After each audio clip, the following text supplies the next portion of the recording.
Today we are going to talk about approaches in curriculum design and organization, types of curriculum design models. First, the subject-centered curriculum. Subject-centered design. It focuses on the content of the curriculum. It corresponds mostly to the textbook, because are usually written, based the specific subject of course. Henry Morrison and William Harris are the few curricularists who firmly believed in this design. As practiced, school hours are allocated to different school subjects: science, mathematics, language, social studies, physical education, and others. This is also practiced in Philippines, because a school day is divided into class period, a school year into quarters or semester. Subject-centered curriculum design has also some variations which are focused on the subject design. It is the oldest, and so far the most familiar for teachers, parents and other laymen. According to the advocates, subject design has an advantage, because it is easy to deliver. In the Philippine educational system, the number of subjects in the elementary education is fewer than in the secondary level. In college, the number of subjects also differs according to the degree programs being pursued. Discipline design. Related to the subject design. However, while subject design centers only on the cluster of content, discipline design focuses on academic disciplines. A discipline refers to specific knowledge learned through a method to which the scholars use to study a specific content of their field. Discipline design method of curriculum is often used in college, but not in the elementary or secondary levels. So from the subject-centered curriculum moves higher to a discipline, when the students are more nature, and are already moving towards their career path or disciplines as science, mathematics, psychology, humanities, history, and others. Strengths: presence of clearly definable goals in relation to the acquisition of facts, concerns and skills. Security for teachers who, having taught the body of subject matter and skills prescribed, have the assurance of having discharged their obligation. Weaknesses: the subject-centered curriculum is compartmentalized. Each subject is developed as an entity with no relation to other subjects, or to the developmental needs of children. The end goal of the subject-centered curriculum is the acquisition of information and skills, with little emphasis upon their use, value in helping children create a better life for themselves. Learning in school is unrelated to life needs. In the subject-centered curriculum design, the professional qualifications of the teacher are less demanding than in other curriculum designs. Imparting to children prescribed body of subject matter and skills require far less in the preparation of teachers for the job than do other curriculum design. Second, the child-centered curriculum. Learner-centered design. This emphasis is very strong in the elementary level. However, more concern has been placed on the secondary and even the tertiary levels. Here are some examples of curriculum design which are learner-centered. Child-centered design. This design is often attributed to the influence of John Dewey, Rousseau, Pestalozzi, and Froebel. This curriculum design is anchored on the needs and interests of the child. The learner is not considered a passive individual, but one who engages with his or her environment. Learners actively create, construct meanings and understanding as viewed by the constructivists. Learners interact with the teachers and the environment, thus there is a collaborative effort on both sides to plan lessons, select content and do activities together. Experience-centered design. This design is similar to the child-centered design. Although the focus remains to be the child, experience-centered design believes that the interests and needs of learners cannot be pre-planned. Instead, experiences of the learners become the starting point of the curriculum, thus the school environment is left open and free. Humanistic design. The key influence in this curriculum design is Abraham Maslow and Carl Rogers. Maslow's theory of self-actualization explains that a person who achieves this level is accepting of self, others and nature, is simple, spontaneous and sympathy towards the less fortunate among the any others. In humanistic curriculum design, the development of self is the ultimate objective of learning. It stresses the whole person and the integration of thinking, feeling, and doing. Strengths: children, rather than miniature adults, become the focus of educational efforts. Experience, rather than rote learning, become the medium of learning. Research assumed significance in the planning for the developmental needs of children. Children's motivation in learning was recognized. The creative energies of teachers and children were released. Educational expectations and standards were custom-made in terms of each child's abilities and potentials. Rigid grade organization was abandoned along with traditional promotion policies. Reporting on children's progress became descriptive for the first time. Teacher education on a board scale became professional education. Weaknesses. The misinterpretation of the philosophy of the child-centered curriculum was a natural consequence of radical change. The child-centered philosophy is often conceded to be an inherent weakness. In this effort to free the child, many critics charged that the basic purposes in the establishment of schools were ignored. Society supports school in order that its youth will be educated in its values, beliefs, traditions, customs, and mores. Society looked upon the child-centered curriculum and found it lacking.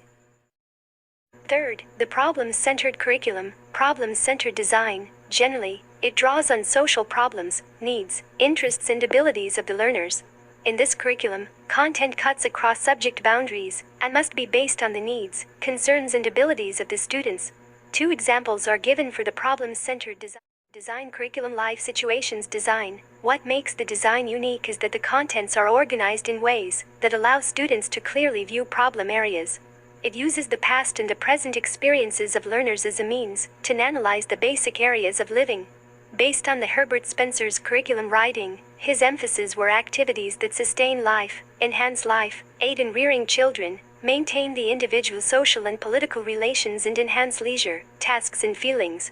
Core problem design. It centers on general education, and the problems are based on the common human activities. Strengths. The problem-centered curriculum places emphasis on the development needs of children, and demands of teachers knowledge and understanding of the process of human growth and development and of learning. It places emphasis upon the needs of society, and demands of teachers knowledge and understanding of the forces which shape society. The social sciences, the natural sciences, the arts and literature must be utilized, if the curriculum is to be effective, in fostering the best interest of people. It assumes that the needs of society are not antithetical but rather complementary, and that children reach their capabilities within the context of group life. Weaknesses. While the needs of society and the needs of its children are inseparable, sometimes needs appear to be in conflict, with resulting in the need for child labor. Laws illustrate the exploitation aspect of the neglect of society in rearing its children. In school, fostering a problem-centered curriculum frequency focuses upon superficial problems which are not rooted in the real needs of a community, and that social responsibility is not an achievement in the education of children. Fourth, human relations-centered curriculum. Human relations are learned. They do not develop adequately through happenstance nor through osmosis, but only through deliberate planning by the teacher.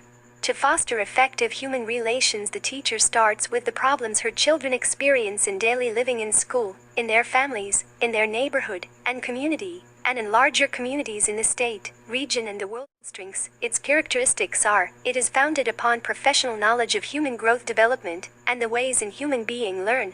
It recognizes the practices of group of life. It provides opportunities to solve problems of the individuals in each group as the individuals in each group manifest them. It is concerned with the implications of the changes and complexity of modern life. Weaknesses. The problem-centered curriculum is an appropriate context for the flowering of effective human relations. The problem-centered curriculum is often centered in the intellectual needs alone of the children, and, in practice, is often expressed in terms of subject matter problems, not human relations problem. Fifth, the separate subject curriculum. Organizing curriculum ends according to narrow subject divisions evolved from the man's first attempt at ordering learning. Trivium included grammar, rhetoric, and dialectic and logic.